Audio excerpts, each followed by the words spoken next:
कि अब क्या होगा, खर्चा कैसे चलेगा और क्या हालात मजीद बदतर होने जा रहे हैं। बैंक करप्ट हो जाएगा, तबाह हो जाएगी इकोनॉमी। IMF का शहबाज हुकूमत को कर्ज देने से इनकार। पाकिस्तान इस वक्त बदतरीन मुआशी बहरान से गुजर रहा है। महंगाई मुल्क की तारीख की बदतरीन शक्ल इख्तियार कर चुकी है। इलेक्टेड प्राइम मिनिस्टर को आप फांसी देते हैं, दूसरी प्राइम मिनिस्टर को गोली से उड़ा देते हैं। तो इस मुल्क में जो हिस्ट्री है ना मिलिट्री एस्टैब्लिशमेंट की इंटरफेरेंस की, वो को खुशाइन नहीं है। अगर आप कुरान के बगैर कॉन्टेक्स्ट के पढ़ेंगे तो फिर मारो काफिर को, वो फिर आप सब मुझ पे सब पे वाजिब हो जाएगा। और कुरान में उसका कॉन्टेक्स्ट है कि काफिर को कब मारना है, कैसे मारना है, किन हालात में। एग्जैक्ट दुख हुआ है, तकलीफ हुई है, क्या सोचे आप लोगों ने? कोई सोल्यूशन है, कोई हल है? तो ये थे फिर हल कि हल ये देंगे कि आप जो तेल है ना वो कम इस्तेमाल करें, चाय का कप एक कप कम कर दें, 1-2 प्यालियां कम पीनी शुरू कर दें। यानी अगर आपको बिल तंग कर रहा है, नहीं दिया जा रहा, पंखा चलाना बंद कर दें, बत्ती चलानी बंद कर दें, कल को कहेंगे सांस लेना बंद कर दें,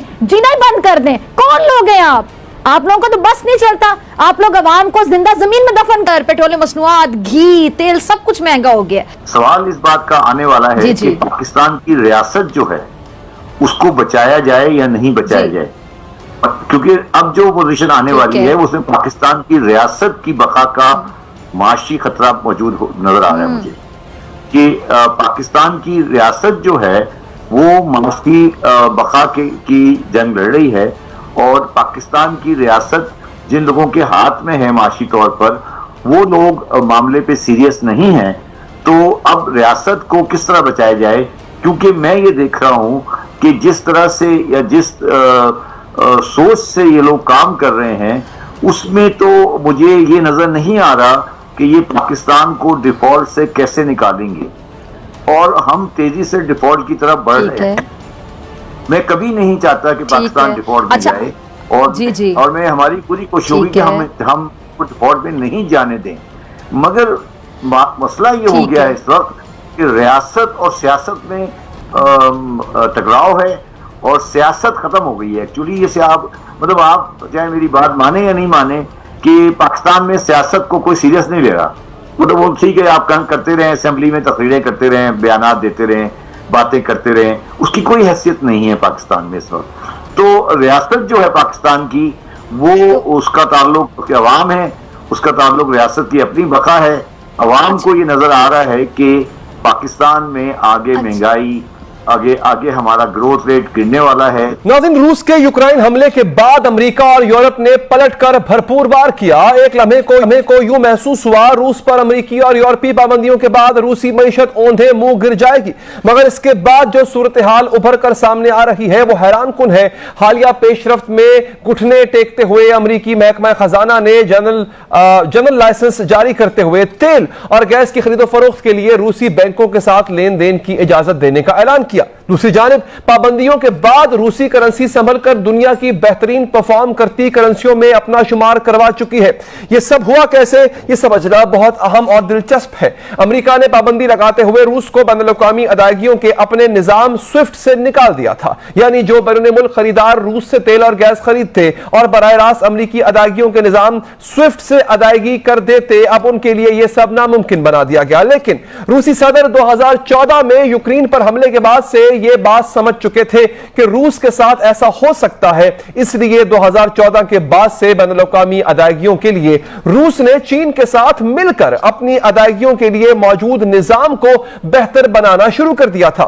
यूं जैसे जैसे अमेरिका ने रूस को अपने मालियाती निजाम की सहूलत से महरूम किया, तो रूस के पास अपना अदायगियों का निजाम system for transfer of financial messages और चीनी निजाम cross border interbank payment system मौजूद था, जिस पर दोनों ममालिक आहिस्ता आहिस्ता इन्हिसार बढ़ा रहे थे। रूस ने इसके अलावा एक और कदम उठाया। यूरोपीय यूनियन अपनी तवानाई की दरामद का 61% दरामद करता था, जिसमें से अगर सिर्फ गैस की बात की जाए तो इसका 40% तक रूस से आता है। रूस ने तेल और गैस खरीदने वाले ममालिक को मजबूर किया कि वो अदायगियां डॉलर्स में करने के बजाय रूसी करेंसी रिबल में करें। इतनी मायूसी फैल चुकी है तो फिर कोई तो हल होगा ना इसको काबू पाने के लिए, महंगाई को काबू पाने के लिए। मतलब फौरी जो इकदाम है, कौन से इकदाम है जिनकी फौरी जरूरत है कि चलें ये उठा लिए जाए तो शायद मामला हल हो जाएं, या मजीद आप डिफॉल्ट की तरफ ना जाएं, या परेशान कुन सिचुएशन को किसी हद तक कंट्रोल किया जा सके। देखिए, मैं एक बात बताऊं, जैसे मैं आपको आपके प्रोग्राम में भी कहता रहा हूं और पहले भी कहता रहा हूं कि हमारा मसला ये है कि हमारे पास बिजली बनाने के पैसे नहीं है, बिजली बनाने की सलाहियत है मगर बिजली बनाने के लिए फ्यूल खरीदने के पैसे नहीं है। तो अब मैंने उस पर तजवीज दी थी कि आप तमाम बाजारों को 6 बजे बंद कर दें, ठीक है। ये एक तजवीज लेकर आए थे कि 8 बजे बंद कर दें, ठीक है। आप मुझे बताएं, अगर आप बाजार बंद कर देते हैं उससे 3500 मेगावाट बिजली की बचत होती है। तो आप मुझे समझाएं कि पाकिस्तान में मेरे अलावा आपने किसी को ये बात करते सुना है कभी? मुझे समझा बताया ना कि आपने किसी पाकिस्तानी को मेरे अलावा ये बात करते सुना है कि बाजार को 6 बजे बंद कर दिया जाए और डे लाइट को इस्तेमाल किया जाए? मसला ये है कि इस माशरे में मुनाफकत और इस माशरे में बेहिसी और इस माशरे में जिसे कहते हैं ना कि अपनी जात से आगे सोचने को आगे कोई तरकीब ही नहीं है। तो ऐसे माशरे जो होते हैं उन पे दोनों तरह के अजाब आते हैं, अल्लाह ताला का अजाब भी आता है।